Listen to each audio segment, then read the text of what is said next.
दोनों भाई का कहानी बड़ा प्रेम से हमने के गावल जाला लोरकी खंड में।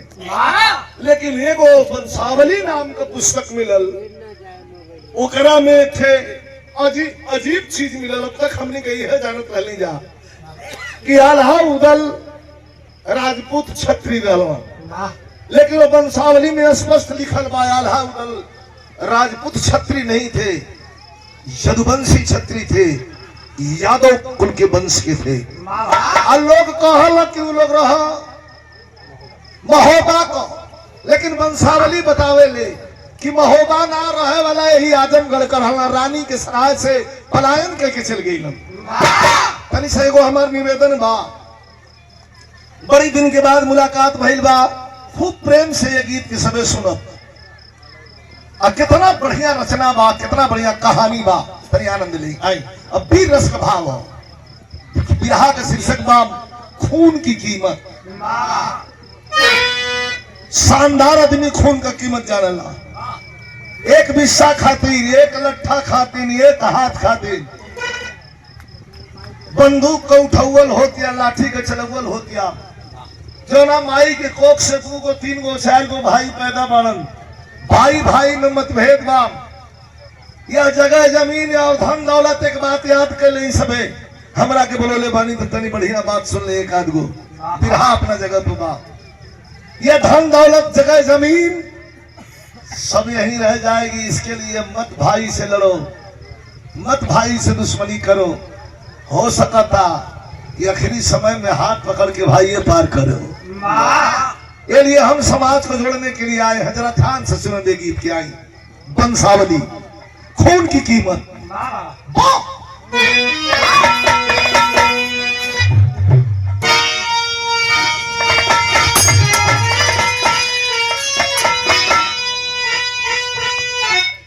इतिहास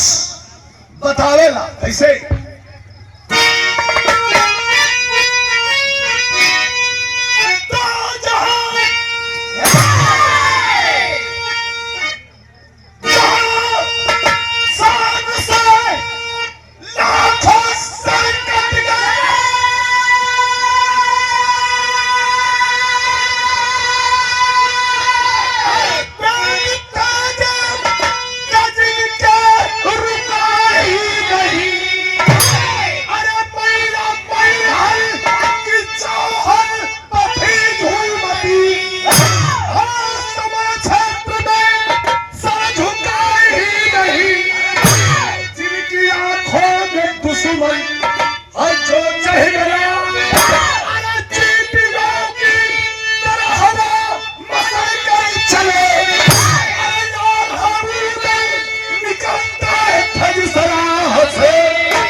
रास्ता बदल कर चले।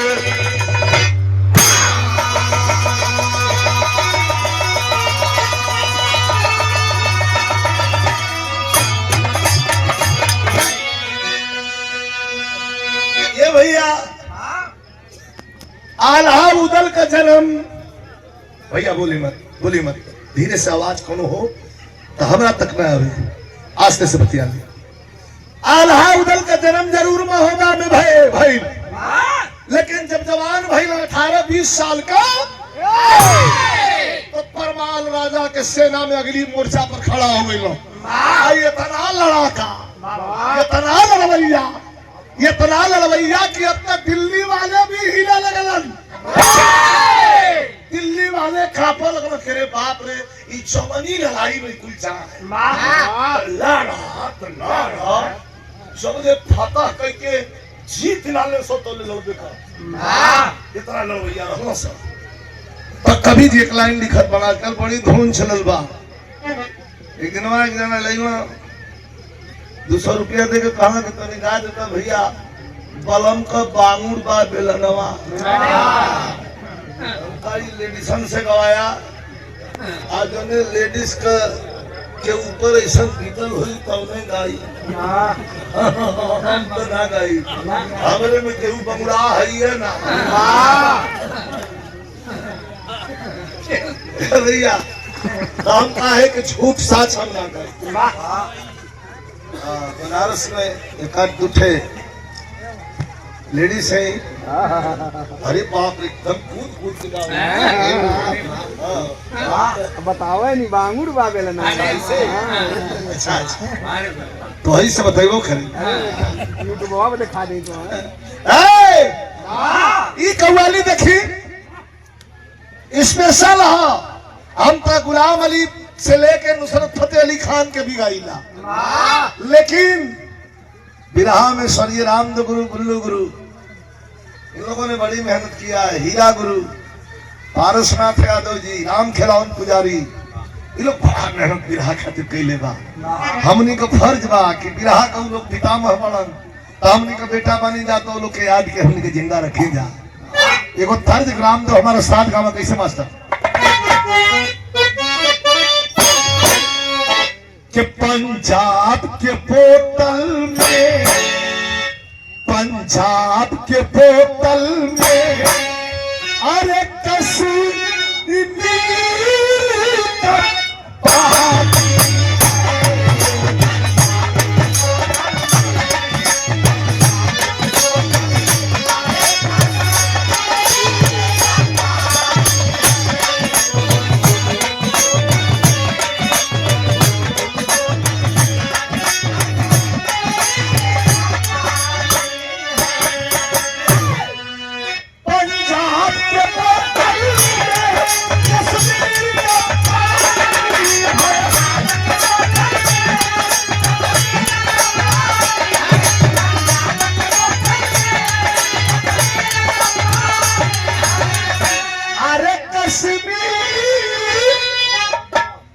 पानी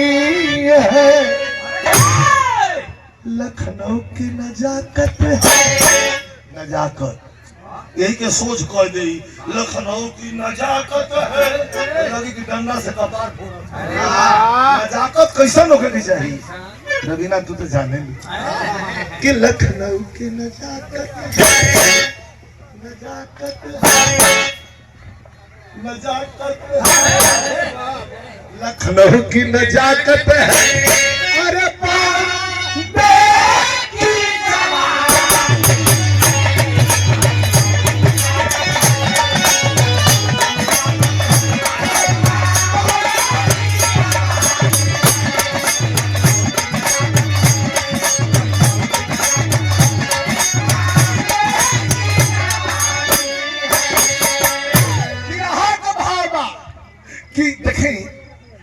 बिरताई बाजार में ना बिकले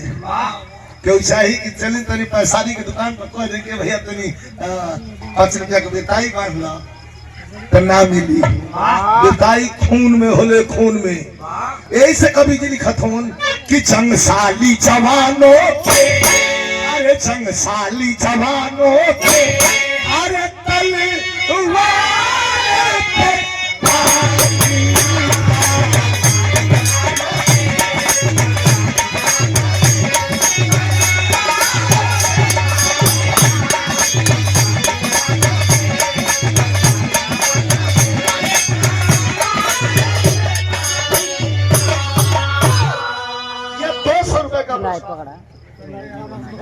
हमारे संजय यादव भैया के द्वारा भैया के प्रणाम था,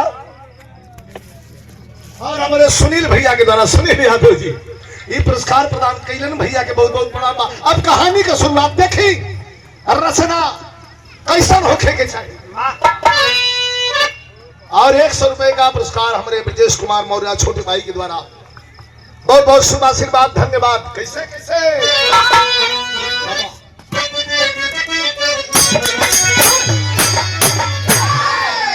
कि जब शेर समर में सनके,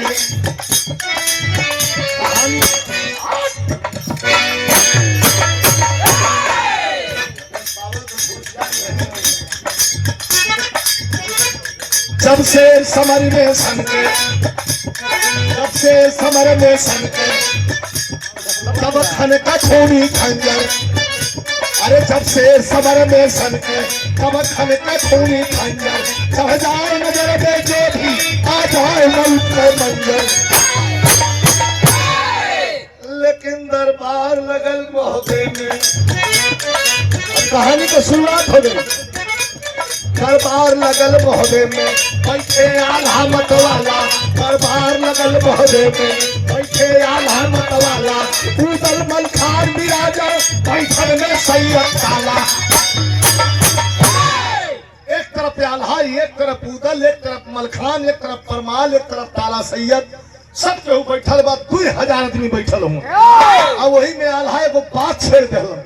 जबकि चाहत ना रहे। का छेड़ दिलन कि बातों की चली परिचर्चा, बातों की चली परिचर्चा, आल्हा चिंतित हो बोले, बातों की चली परिचर्चा, आल्हा चिंतित हो बोले, एक बात खटकती दिल में है राज हृदय का खोले। आल्हा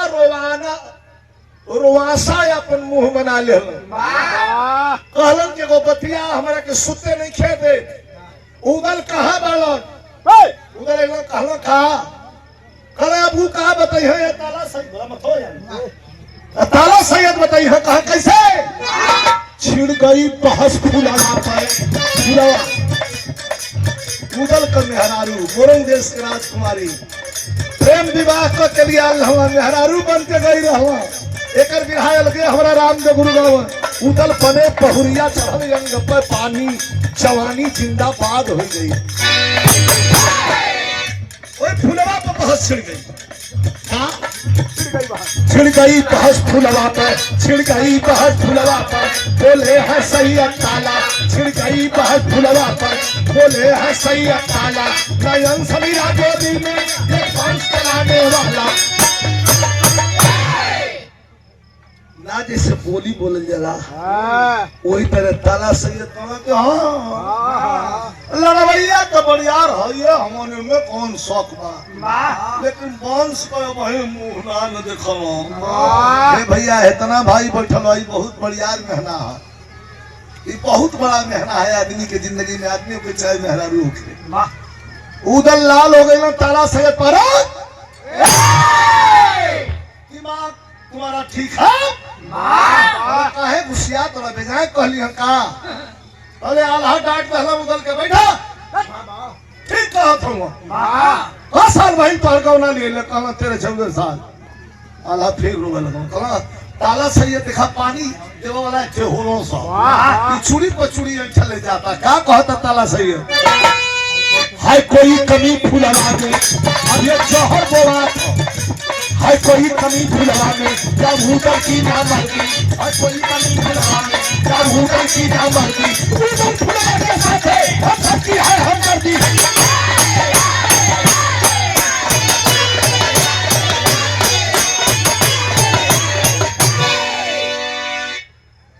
उदल फुलवा के साथ है हमने का हमदर्दी बा। उदल उठलो और रोवे लगल, कहे कि भैया एगो बात पूछी, बड़ भाई हुआ बुरा मत मनिहा, कहो भैया। ये तो बतिया घर हो सकत रहे, आई 2000 जनता के बीच में ये हमरा के नहीं चल करत कहले ना ना जौन कहलो हो ठीक कहलो हो, दिमाग होश में रखा, तलवार मत दिखा, आंख मत दिखावा। उदल वही समाज में से उठला हो, इतना बढ़िया लड़वैया, इतना बढ़िया लड़वैया, उठ के उदल चल जाला घर की तरफ। ऐसे चल मास्टर।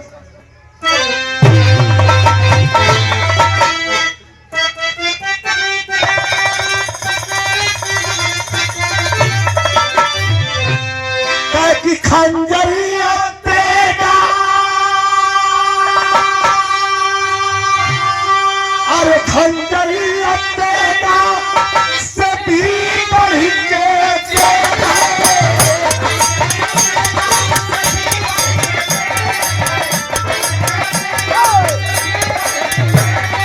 अरे खंजरिया तेरा से भी बढ़ के तेरा, पतिया के छेद करे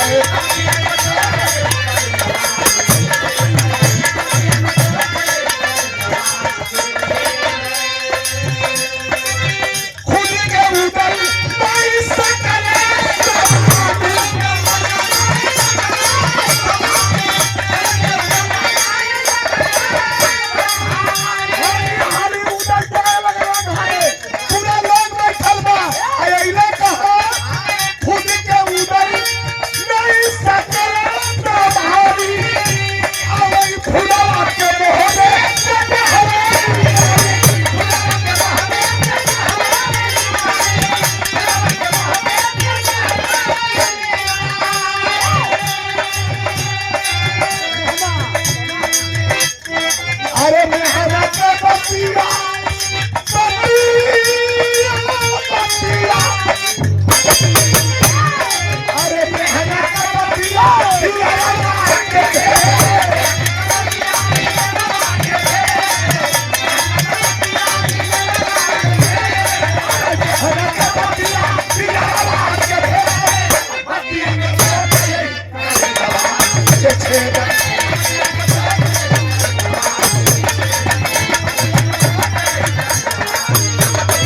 यही के हमनी के देहात में कहल जाला कि सवती का खून उस कठौती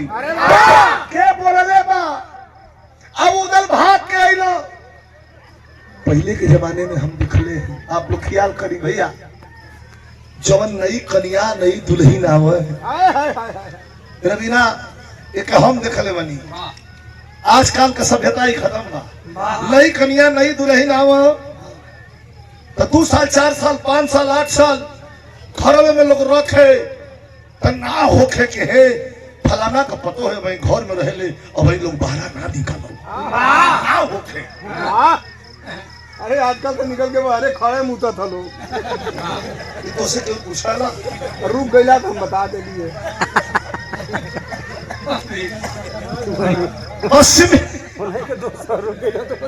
पश्चिमी सभ्यता गलती ना है कि शहर के बीच में रहो अरे हम दिखा दे तू हैं हम के ना देखे तू कुछ दिखा देगा चला ए भैया गैला हाली हाली उदल बतिया या करवा में करकट हो किया तो फुलवा में कोनो कमी होई अरे तो उदल ना मरद होई हम आई दादा गैला हाली हाली अंदर फुलवा रानी सिंगार करत रहली आइए झोटा धले हम इतना प्रेम देखिए एक झटका में प्रेम कैसे टूटता एगो बात के चलते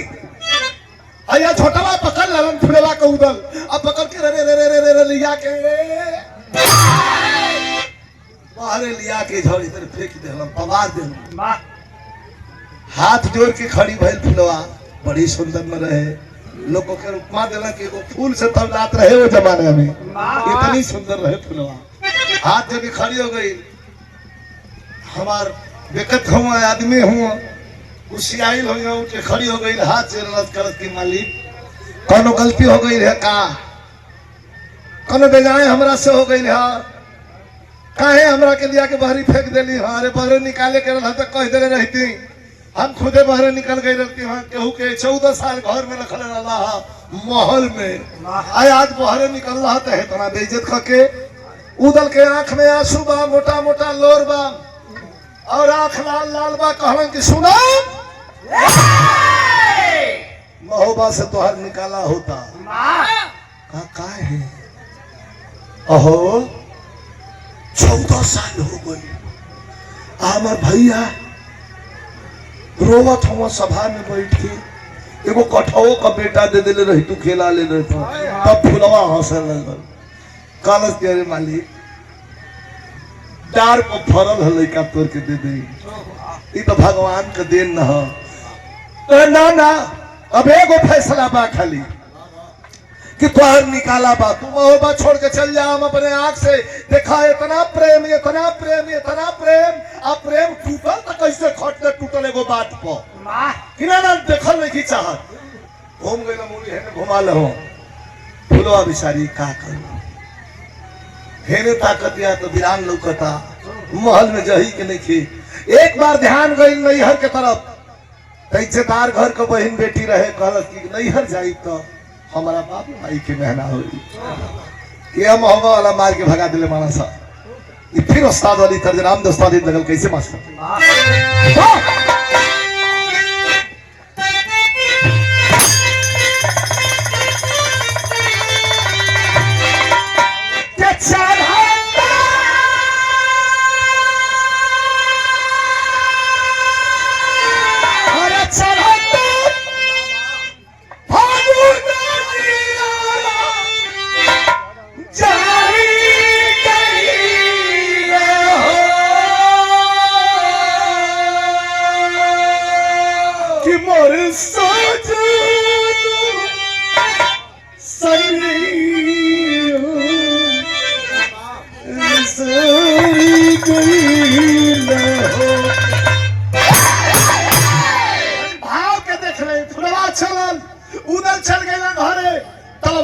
चमका के कहला सुना बाबा तो किहा मत ने तो देख ला है तलवार चला जी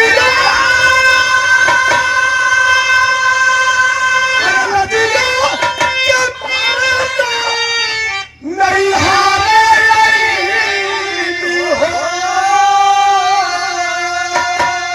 कि भटकत बेचारी माई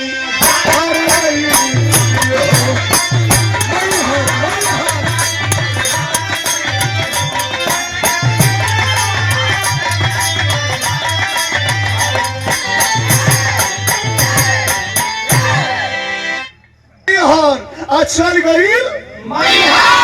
शारदा माई के कुल जात रहो पूजा करो वही में जय माता जी करो की हो फुलवा है घर में रहत और पानी हो जाला चेहरा पर ए रवीना अबे तो पहली बाड़ू अरे दादा हो दादा ये घर में रह जेबू की साड़ी पहिर के ला आ भीतर के भोजन घर का लेवल लगबू तो पट दो रुआ बदल जाए कितना बदली अब तो ही से बता अब के बड़ा बदली तो ओके तो बता रहे के पड़ी सुना अरे गुरुजी हमने के चित बदली खाने रोज होला कुछ नहीं होला घृणा से घृणा चीज के खा ले गईल जाके ऊपर वाली चढ़त सीढ़ी ऊपर वाली सीढ़ी पर गईल पेट में कुछ दाना नहीं थे फुलवा रानी बेहोश होके गिर गई एक आदमी भागल गईल जाके मैहर माई का पुजारी बाबा से कहलस कि ए बाबा सीढ़िया पे को बड़ी सुंदर औरत गिरल बिया ये धरती का नहीं खेला देव लोग को लगत थे महाराज अरे महाराज सोनवा का गहनवा ओकरा कोरैया के आगे फीका बा बड़ी सुंदर है बाबा चल जहलन लोटा का पानी लेके छीटा मरलो उठ के बैठल फुलवा आंख में आंसू बा पूछत हुआ पुजारी बाबा की बेटी का नाम है रोवे लगल कलश की नहीं खींचा तोरा मालिक का नाम है बेटी टॉप लोर गिरे लगल कलश की हो नहीं खींचाना अरे टटके मांग में सिंदूर बारे के तोर मालिक है कल कुछ नहीं खींचाना तब पुजारी बाबा माई का स्तुति करके कहना माई क्षमा करे हे बेटी जब कुछ तुम्हारा होश नहीं के कुछ नहीं खींचाना आज से हमके अपन बाप चाहे भाई जनी हो देखो टिक्कर बनावा ये हम खाए तू खा याद करा भजन करा पूजन करा कहियो न कहियो तुम्हारा परिवार का लोग आई या तो के लेके मई हर कहे अरे मई हर कहे पुजारी बाबा अरे दिहालन सरनिया कल की हमारे हमारा के पिताजी दगलिया फिर से उजाला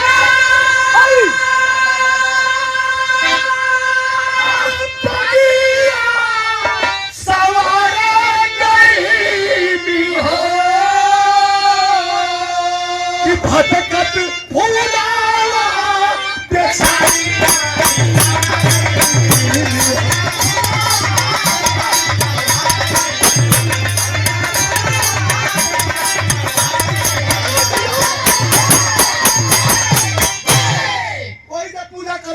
लगी कि फिल्म चलत है ध्यान दे वही ने पूजा करे लगल वही ने माई का स्मरण करे लगल एक दिन 2 दिन 3 दिन 4 दिन ना 20 दिन बीतले 20 दिन का मतलब बताओ था नहीं 20 दिन हुई था तो बीतलते थे कांड होता 20 दिन का मतलब और तन का छिपा वाली बात नहीं की ब्रह्मा के अंश से बनावल बाम सृष्टि के संचार के लिए एक धर्म हो मासिक धर्म इस सृष्टि के संचार के लिए ब्रह्मा कैसे बनावल बा फुलवा रानी 20 दिन बीतल रहे तो महोबा से उदल मार के भगा दे रहे बात के पॉइंट के नोट करब सभी आज जब 20 दिन धाम पर बीतल तो फुलवा के कुछ महसूस होने लगल चीख फरियाए लगल वो क्या आवे अजीब सा ओकरा बॉडी में हर हरकत होके लगल। एक ठे तर्ज है फिर उस्ताद वाली लगल।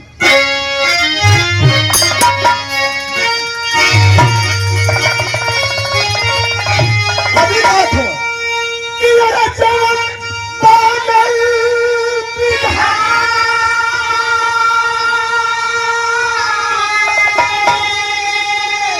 अरे जवान बादल विधान उलट फेर नहीं थे। अरे उलट फेर नहीं थे। ऊपर वाला के घर में अंधेरा नहीं है।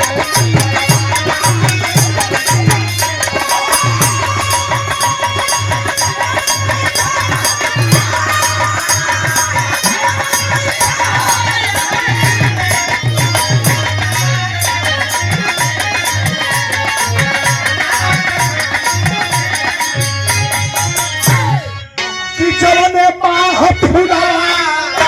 अरे जवन माह फुलवा के उदल दूर कैले वही महारानी के गर्भ रही।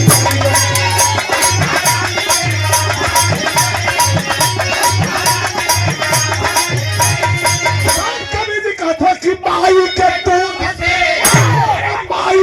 दूध से न बढ़ी के दवाई। अरे बेटा पिया दवाया सरहू के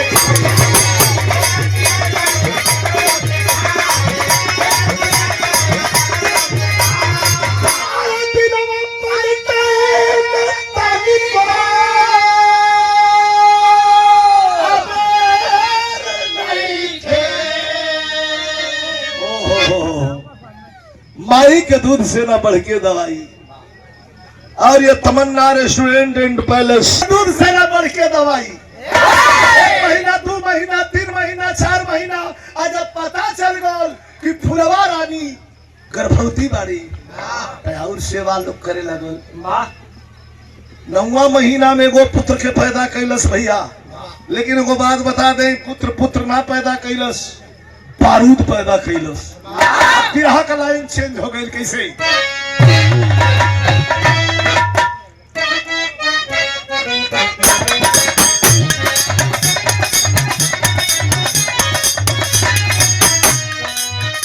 बड़ा जोरी गीत चलत रहे।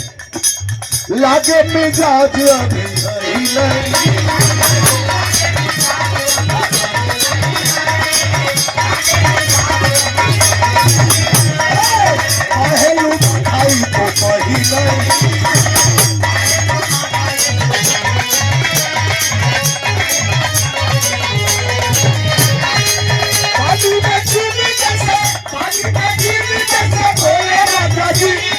भोले राजा जी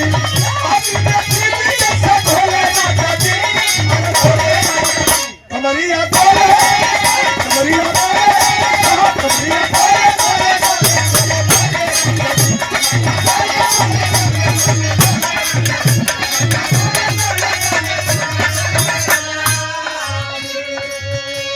ऐसा ना हो हमने ना डोला, हम गोले गोले डोला दी। क्या करी ये वहादा पर खड़ा करा दे कर दिले वालों के सब पर्सनालिटी के हिसाब से सब मारा है ना।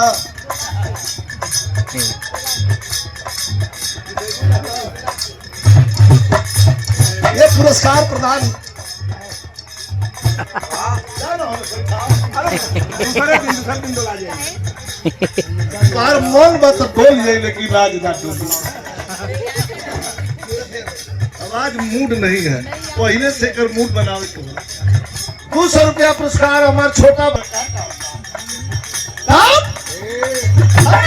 9वां महीना में। हाँ भाई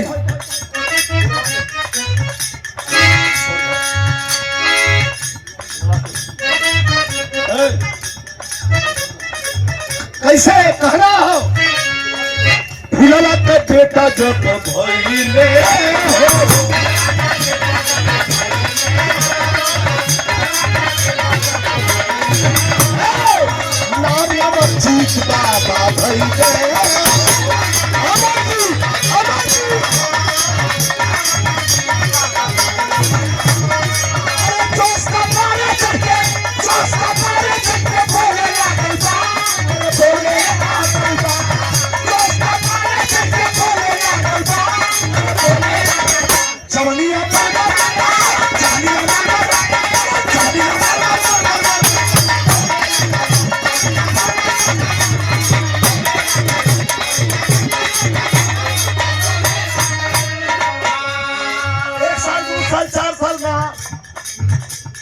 18-19 साल का लड़का हो गई अमर जी, कोई थमिए तो माई का देहल प्रसाद खाता, 4 गो गैया रख ले बा, वही गैया के जंगल में चढ़ावता, दूध के दूध पियता, ब्रह्मचर्य का पालन कैले बा और रियाज के लिए ठोकता। पिछवा जंगलवा में बड़ा बढ़िया खड़ा रहे, बहुत बड़ा खड़ा रहे, ओके का पता नहीं के कर खड़ा, लेकिन खड़ा रहे के कर आल्हा का माई शारदा के पूजमान भगवान आल्हा रियाज खूब इतना करत देह में जोर हो गई, ये इतना जोर हो गई कि अब तक पेड़वा में लोड़े लगल। अतले एक दिन रियाज मारा था, मैं धरती पड़तल बा, एकदम पसीना से भीगल बा। अतले तवने ही घरिया, तवने ही घरिया मई हर के नगरिया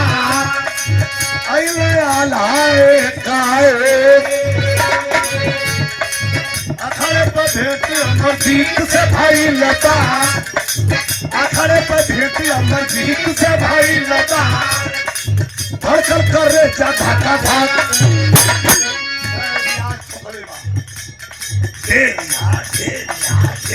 बात पसीना छट होता, लमोटा जंगलिया चढ़ा के आल्हा लगा देह गरम करत मां लगा अपन देह वो तोरा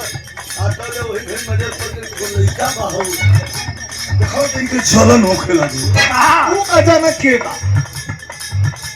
उनके क्या पता कि हमारा खून खानदान है, हमारे उधर का लड़का खड़ा हो गया आल्हा करो रे लड़का, अरे बड़ा रियाज करो तो नीचे को बहुत प्रयास करने लगा गई। लड़का कहलस कि ये दादा अकेले आइल बड़ा के संगे लिया कर बड़ा के, अरे नहीं अकेले बनी तो कहो तो मत लावा, कहो का है कहो तान के पकड़ के उठा के ले जाए वाला चाहिए। आधा कहो अरे साला को देखा ऐसा लगा सिटी के अंदर के जगह बेटा, ओ लगा था कि हम के चीन हो हंसे लगना आल्हा कहो छतवाऊ आऊ देखी के पटकेला हमारा दोस्त मत दिया हाथ मिल गया हाथ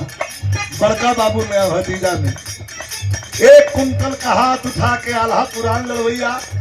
उठा के हाथ अकेले जंगल में केहू नहीं थे, खाली 2 लड़वैया बड़ा से 4 गो गैया चरताड़ी सब उठा के 1 कुंटल का हाथ और ये लड़का के गर्दन पर ठाड़ के मरना फेंका गल हो दे काटा लड़त हुआ का है हम तो के जोगवत कर है अल्लाह ऐसे लगवा की जोगवत रहा साथ नहीं मुआ देवे जैसे उठा के जेबा लेकिन कल आई बुढ़ाई है तेरे बोली तो जवानी के तेरे बोली आयल और से घुमा के चौना उमच के हाथ मरलस कि अल्लाह मुंह से बहुत माटी उठा ले यार और पाका लगवा कहला आई हो बा और देखो तो नहीं करी बाप खड़ा रहे कचकचा के कहला कि छोड़त ना तो ले जा हाथ मिला ले भाई छोड़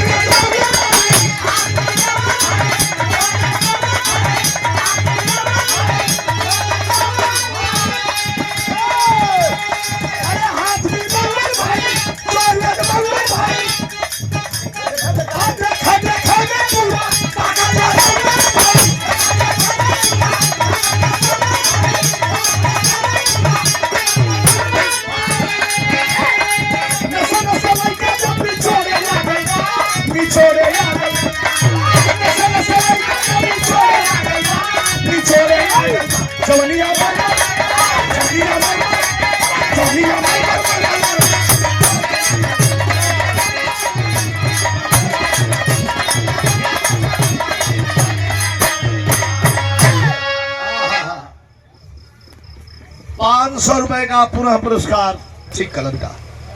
कहता उठा था उठावा नशे नशे लड़का जब निचोड़े लागल बा लागल अब सर्कस पर आल्हा छोड़ा के हाथ में माटी ले हलन अले के देखे माटी उठा के माई शारदा के मंदिर के फेंकलो माई महोबा का लाज रख लिया। अरे वाह माइयो कंफ्यूज बाड़ी कि दोनों तो महोबा हुआ कौन का लाज ओकर रख दे तब मोहब्बत करही, इनकर रख दे तब मोहब्बत करही। माई धीरे से शांत बड़ी, लेकिन अब बिरहा पेवर पीरस में गई मास्टर। वीरनवा दे दागो हमार फिल्म आवेले आप लोग देखले हो कब? बॉर्डर हमारा हमारे भाई के गो फौजी जवान के भूमिका में बनी। लेकिन ई गीतिया बिरहा में पीरस कितना बढ़िया गई तो माल ला ला ला ला के कहले कहला कि अब एकदम फर्स्ट चाहे लास्ट फैसला बा एकरा के मुआ देव के बा हमरा पीरस के भाव।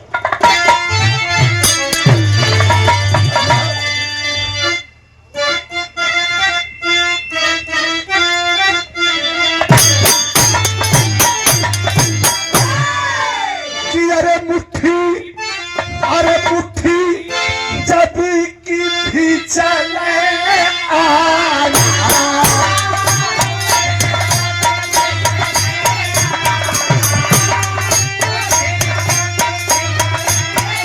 अरे अपने वहीरा भी चला कुछ भी कर मिला। अरे वहीरा अब पहले अरे पहले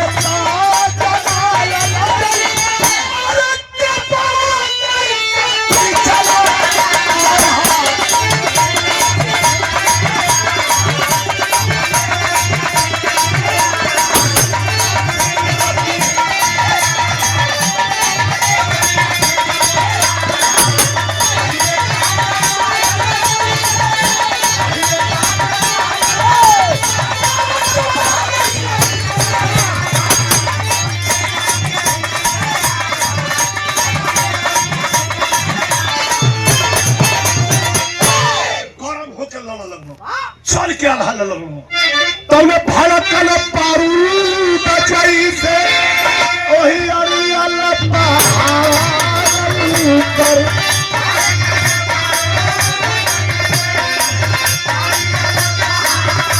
अरे आल्हा के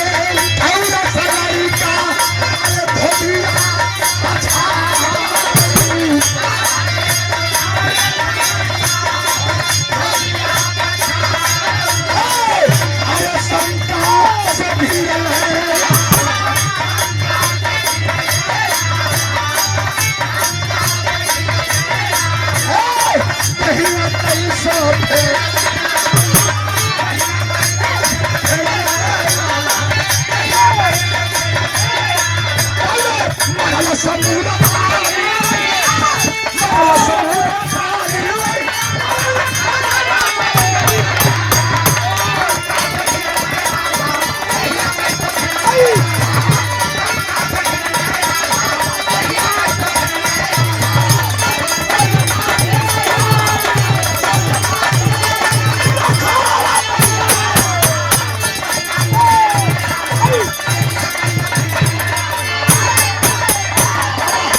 एगो बात बता दे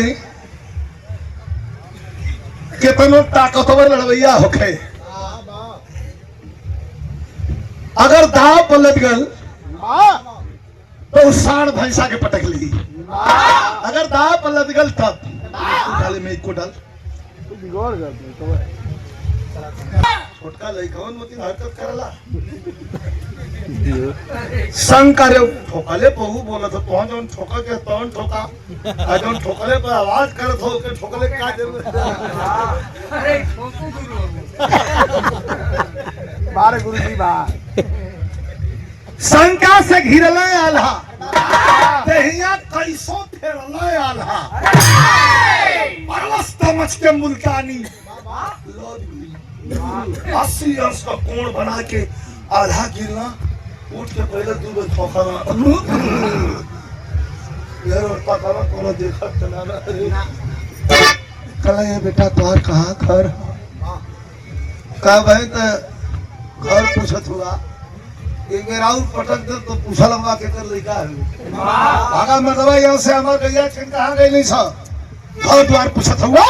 कहा कि ललकारी जब माई का दुधारा हाली हाली कपड़ा अपन पहिरे लगल चढ़ावे लगल तरस की ललकारी जब माई का दुधारा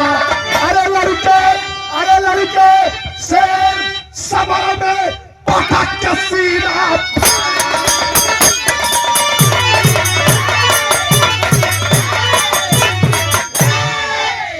शेर समर में पटक के सीना फाड़ी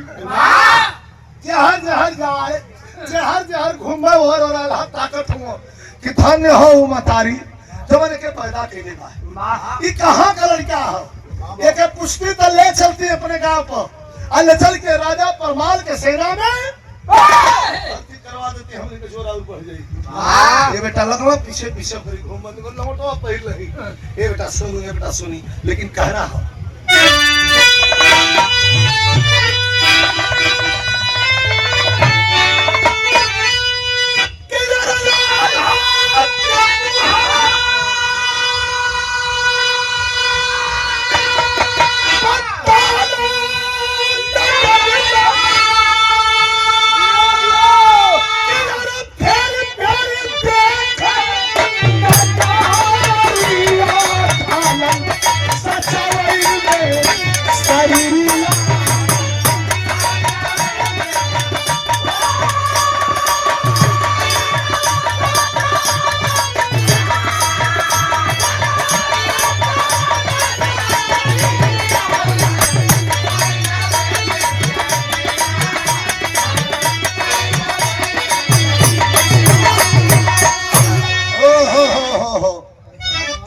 बेटा सुनो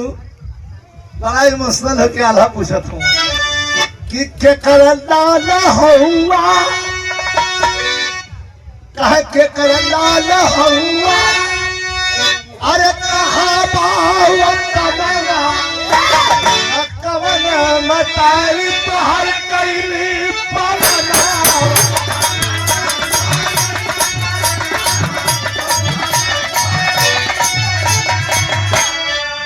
जंगल में गैया का दांत पता भागा तू कर कहां से ला जरा का मन करते यही जरा यहां पे आने आई बोल गल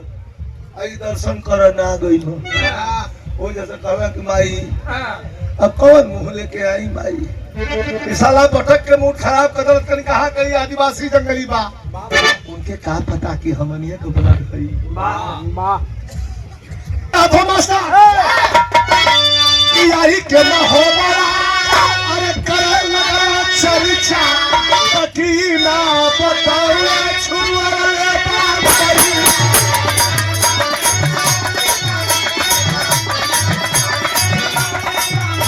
अरे उदल सपना आई कपतिया पटाए आई सुवन से भरली नजा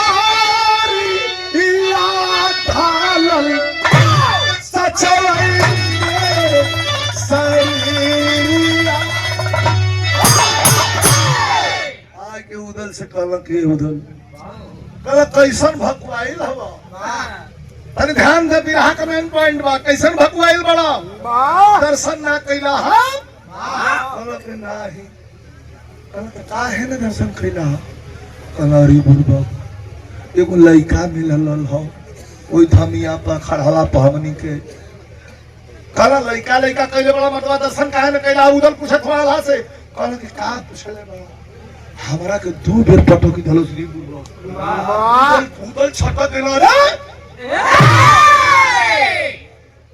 बेबुनियाद बात करत ताला सैयद बेभाती वाली के तू लड़ावेला वाह वाह आए को लड़का कौन रहल जंगलिया के तो पटक दलो नहीं बाके ना उनका भाई हम काले भाई हुआ हूँ वाह तो समय जैसे जैसे बदले वैसे वैसे शरीर का ढांचा कुल बदलत में जाला तब की उधर करे फालतू बात मत बतियावा कौन लड़का से फटका कैला हो एक वीर पुरुष का कोई वीर वीरता का अगर गुणगान करे भगवान भरे। यहाँ पगबूदल मोहब्बे की धरती खाटी है, पैदा पीर हुए बारूद यहाँ की माटी है। ना भेटाई ना भेटाई हम भेट ली। मैहर के धाम पर कुश्ती होगी, जौन ये खड़ा पर पटकाई रहा आज के 10 दिन बाद पचैया बटुया पिटवा दो कि मैहर के धाम पर कुश्ती होगी। ना लगा वक्त ऐलान हुआ, अब पगबूदल की कुश्ती होगी, मैहर में फरमान हुआ। सजय मोहब्बे से रण देखकर रणधीर चले, लंगोटा बांध के फेंटा सभी मोहबिया पीर चले। आज कोई डेरा डाल दे लंगोटा जनिया पहिर के अब मेन पॉइंट बा उधर लगा हुआ खड़ा एकदम गुस्सा में लाल। कौन साला रहल हमारा भाई के पटक जाला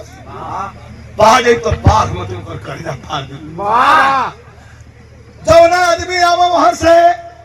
दवर के आला से पूछा कि भैया तनी चीनी हो चीनी है में नहीं खेलो आरा करा का बोल रहे बड़ा ओके हम देखता चीन जाए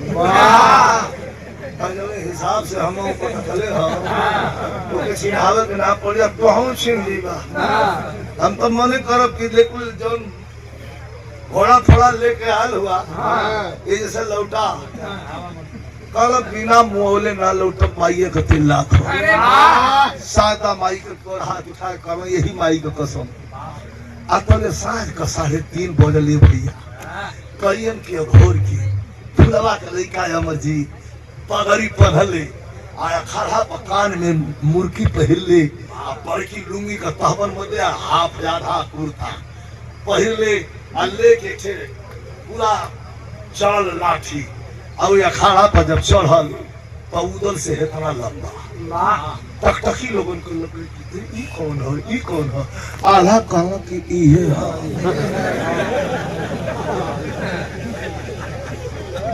उदलो घूम होना था कौन है आधा कहा तो ये दौड़ के गई में जाके गोड़ पीट के ताल देवल हम उदल करे सुनली है कि बड़ा पीर है भाई के पटक के इज्जत खराब कर दे। हमसे लड़के देख मुस्कियाता हंसता फुलवा के लइकवा कहलस कि दुइये भाई हो लोग की औरी का मतलब जो जना हो खा कुल जना के बोला हर हफ्ता में पहुंच के हम पटकर का ठेका नहीं खिले आल्हा धर के उदल के नीचा लगवा ही नहीं कमर में चटा कुश्ती पेंसिल का है। अरे ससुरा हम तो अकेले पटकैली वो जाना था हम जाना था नहीं आ तू टुटुया बजा के दुनिया के बटोले वाले सबके सामने पटकैबे यही को कहीं पटकी उदल कहो भैया तो हमार भाई ना हुआ कहो हमारा साइए जान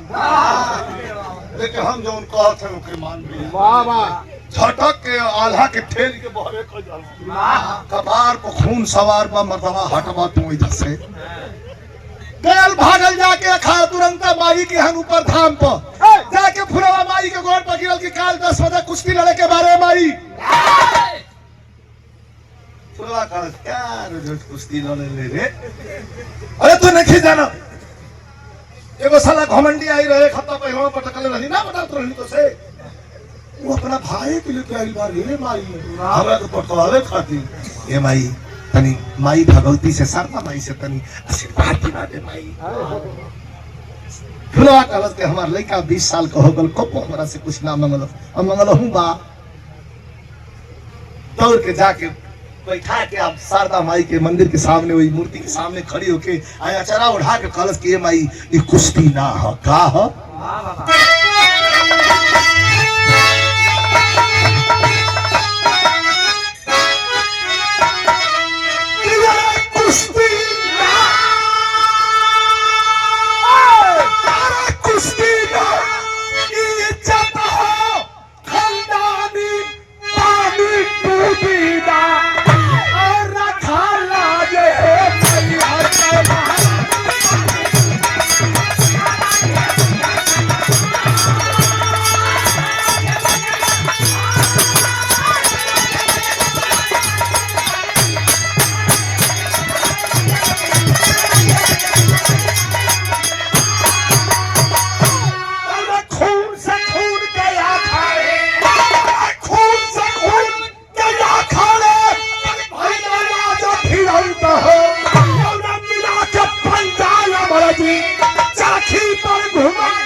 जब वही हाथ मिलना सवेरे 10 बजे मैं झारखंड के बुंदेलखंड उत्तराखंड पूरा जुटल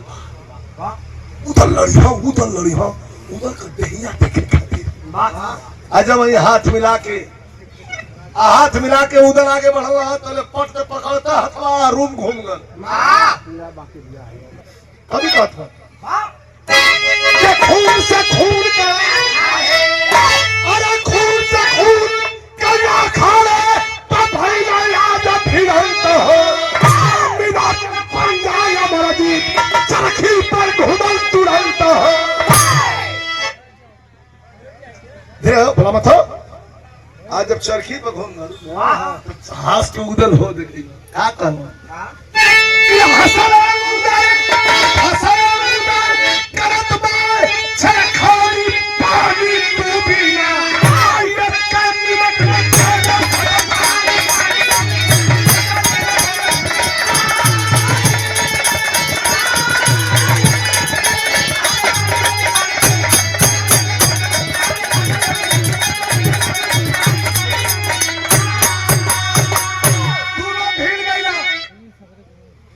के पता बा कि हमार बाबूजी हुआ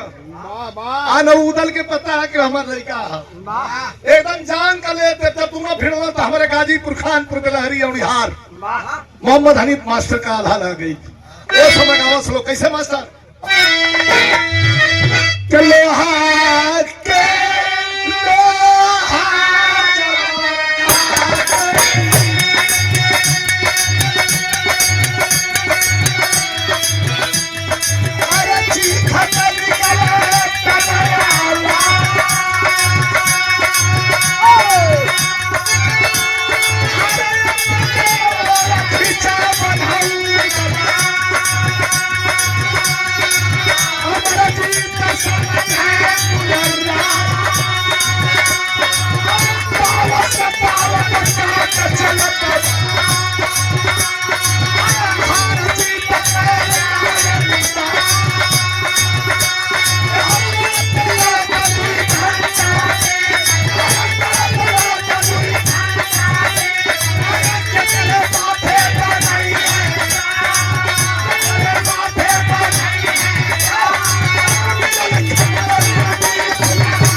भिड़ गए ना लगातार 2.5 घंटा पार समय नहीं खेदे हाल आर पार बा भैया तनी 2 मिनट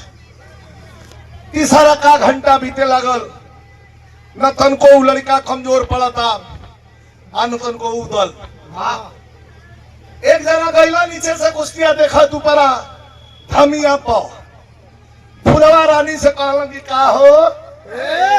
कहा अपना लड़का के भेजले बाड़ू तहा से कहला कि कुश्ती लड़े गइल बा कैसे लड़े खातिर भेजले बाड़ू तहस के कहला फुलवा रानी कि आज तो ब्रह्मा से लड़ी तो नहो के पटक के आई कहला ई कैसे आज ब्रह्मा के बहन से आशीर्वाद दिले बानी तो आदमिया कहला कि अच्छा तो ब्रह्मा से तो नहीं खे लड़ल लेकिन कलयुग के हनुमान से लड़ल बा का कलयुग का हनुमान ई के है पटक के आई कहला कि कैसे लड़ल बा ब्रह्मा से नहीं खे लड़ल लेकिन कलयुग के हनुमान से लड़ल बा फुलवा नारी रूप गइल रे कलयुग का हनुमान और कभी जी कभी सम्मान हमरे काजी कैसे लड़ गइल बा लइकवा कहा के रे अमरजीत से लड़े जे ना मोहबा के उदल महाराज 3 घंटा पार हो गई बा कुश्ती अरे न तन को पीछे हटा था अरे तोहर लइकवा पीछे हटा था ही ता है हाथ से धीरे से आज से कौन बात कर मुझे डिस्टर्ब हुई थरिया हाथ से छूट गई। रोवे लगन जाके माई के सामने बैठ के, फिर उसके विराह में करुण सभा जाके माई के सामने बैठ के रोवे लगन कहलत कि माई बेइज्जत करके महोबा से निकाल दिहल गई, एक बार तोरा से वो रहन ना दिहली ना कोनो शिकायत की। 20 साल अपन लड़का लेके एक जंगल में अपन जीवन बिता ली,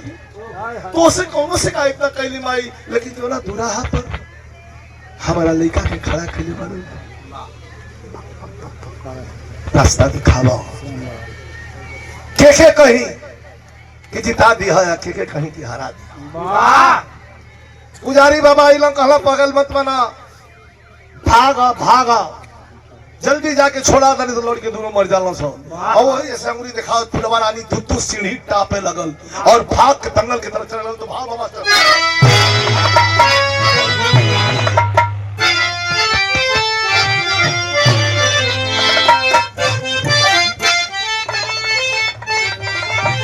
यह कह के चलन आए मई हरवाली माई, आए मई हरवाली माई कैलू करन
डर रहे वे हो गई सधल दा होला भरत टकरा सही मुल्तानी बजना पर आल्हा के आल्हा लगना हनुमान चालीसा पढ़ वही पे उठा ले आज जब ही उठावलो आ तले फुलावा ओकर माई बुंदेल खंडी घुघट में तुही अखाड़ा के दांती पर चढ़ गई चढ़ गई पटक के काम देखें। हम 40-42 साल हमारी सर्विस हो गई, यही तरह माइक मिल जाइए अगर तो रोज रोज बिरहा बा तुम 3 या 4 दिन में आदमी बैठ जाएगा। वो तो देखता हम ना बतो नहीं देखता हमारा वहां फुट गल है, हम कहें भगवान ने पार करना कहता तान के पटकल धरतिया के ऊपर आखाड़े का मटिया गईल बा छिटाए मुल्तानी पलट के पटकले रहल आल्हा के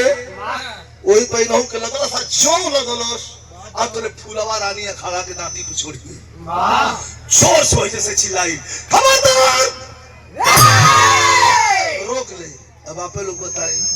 कि दाव पर केहू के केहू लाद ले बा वही पर कह दो कि रोक ले, रुकी शक दे पटक के होच दे छाती पर बैठ के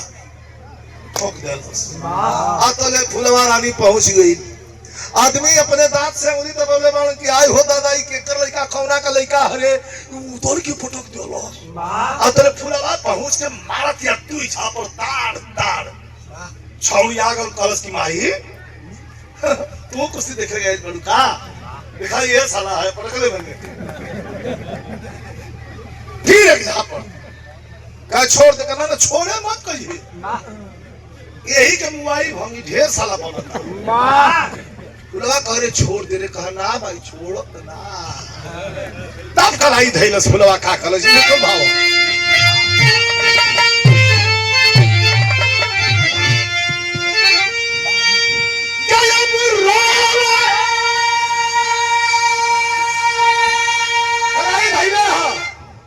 छाती पर बैठल उदल नीचे गिरल हो छी क्या कहता फुलवा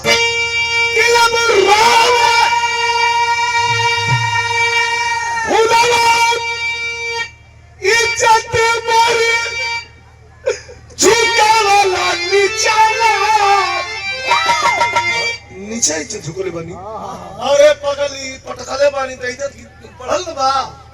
फुलवा कलैया धर लेला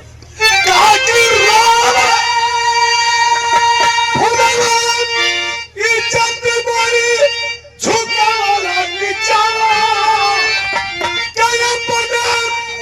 अरे अपने यही बाबूजी क्या छाती पर बचावा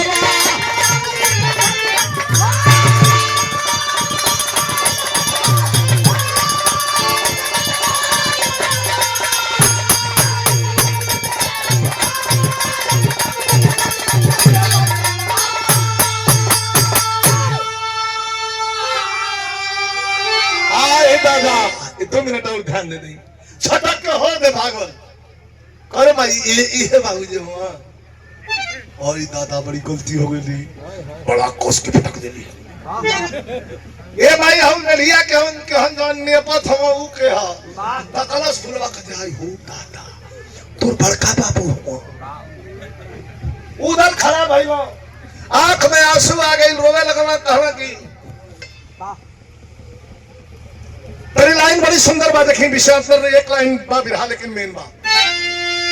उदल पूछे लगल कि कुल का हम समझत देखी तो लड़का का हाथ ध के अमरजीत का आ उदल के हाथ में थमावत किया उदल भाई समझते तब कह दिया कि जवन हमर छूटल सजना कि वही कोखी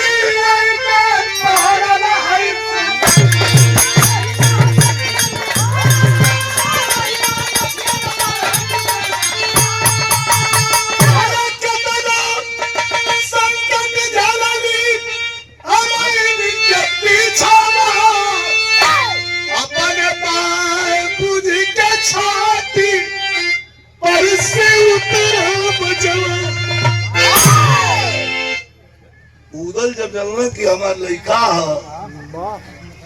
आह दादा छाती से लगा के और रोवला पहले खूब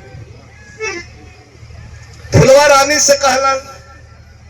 कि तुहार गलती नहीं के भरे सभा में कोई अखाड़ा में हाथ जोड़ के दिखाई हो थे एक कमजोरी मत पूछी इसको कमजोर मत पूछिए ये कौन है ये सृजन की जननी है यही है तो हमारा है आपका वजूद है ये नहीं तो सब शून्य के बराबर है बैठ के अखाड़े में हाथ जोड़ के कह कि हम तो और गुनाहगार हैं रानी हमरा के हो सके तो माफ कर दिया फुलवा रानी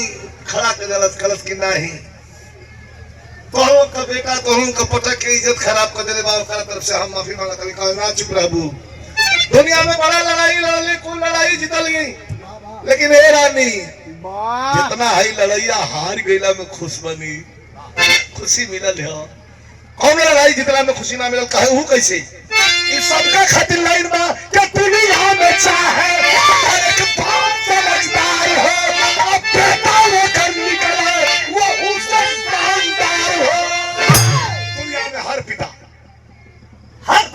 माया में समझदार पिता यह चाहेला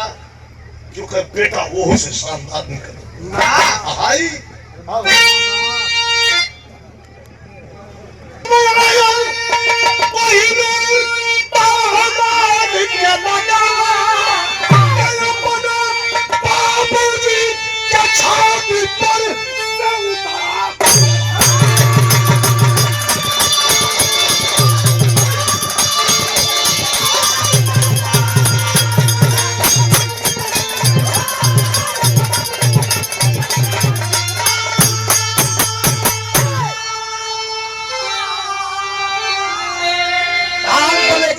पूजा भइल हवन भइल लेके मैं ए महोबा के तैयारी करे तेरे बिहारी गुगलेश गुना बना ललकारे बच्चन गाते कभी चल